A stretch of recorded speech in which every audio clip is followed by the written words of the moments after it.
Após integrantes do Supremo Tribunal Federal e da Procuradoria-Geral da República saírem em defesa do ministro Alexandre de Moraes, o magistrado se manifesta sobre os pedidos por informações ao Tribunal Superior Eleitoral para investigar bolsonaristas antes e depois das eleições de 2022.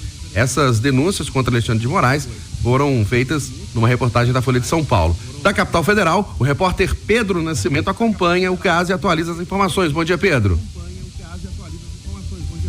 Bom dia para você, Eustáquio. Bom dia, Fernando. E claro, bom dia para mim, para todo mundo que acompanha a Itatiaia nessa quinta-feira. Bom, pronunciamento mais aguardado aqui em Brasília no dia de ontem foi justamente do ministro Alexandre de Moraes, que tem sido alvo de acusações de que membros de seu gabinete, a mando de Moraes, teriam solicitado, fora do rito legal, a produção de provas contra aliados do ex-presidente Jair Bolsonaro em inquéritos que tramitam no Supremo Tribunal Federal, que são analisados justamente pelo ministro Moraes. E ele falou sobre esse assunto. Durante a abertura da sessão do plenário do STF, Moraes se defendeu das acusações reveladas pelo jornal Folha de São Paulo e disse que nenhuma matéria sobre o caso preocupa ele, tanto a ele quanto o seu gabinete, e que todos os procedimentos foram legais. Vamos acompanhar o que disse o ministro. O caminho mais eficiente da investigação naquele momento era a solicitação ao Tribunal Superior Eleitoral, uma vez que a Polícia Federal, lamentavelmente, num determinado momento, pouco colaborava, nós sabemos, com as investigações, retirando o apoio do delegado. O delegado que atuava nos inquéritos chegou a ficar com um único agente policial para poder realizar todas as diligências. E, obviamente, foi dito, seria esquizofrênico eu, como presidente do Tribunal Superior Eleitoral, me auto-oficiar. Até porque, como presidente do Tribunal Superior Eleitoral, no exercício do poder de polícia, eu tinha o poder pela lei de determinar a feitura dos relatórios.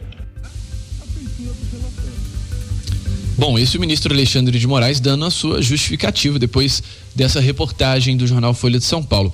Só que nessa mesma sessão, outros ministros também se pronunciaram sobre o caso, E a gente separou aqui um trecho da fala do presidente da Corte, o ministro Luiz Roberto Barroso, que diz que, quanto aos pedidos fora do processo, todas as informações que chegavam eram formalizadas e, portanto, dentro do rito legal. Vamos acompanhar o que disse o ministro Barroso.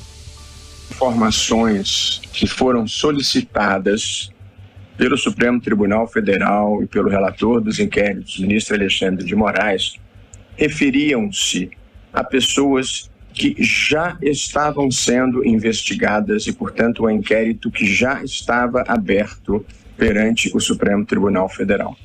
Informações voltadas à obtenção de dados diante da denúncia de reiteração das condutas de desinformação e de circulação de ataques à democracia e de discursos de ódio. Portanto, em nenhuma hipótese e em nenhum caso houve fishing expedition dirigida personalizadamente a qualquer pessoa de maneira aleatória. Bom, essa justificativa, portanto, do ministro Luiz Roberto Barroso. E essas são as justificativas do STF, que, portanto, não viu nenhuma ilegalidade nesse processo, mas, claro, há mais reportagens ainda serão publicadas e a oposição tem se aproveitado desse episódio, como você disse, Eustáquio, tanto para protocolar esse pedido de impeachment, quanto também para requerer audiências e até uma CPI a respeito desse caso, que ainda vai render muitos desdobramentos ao longo dos próximos dias.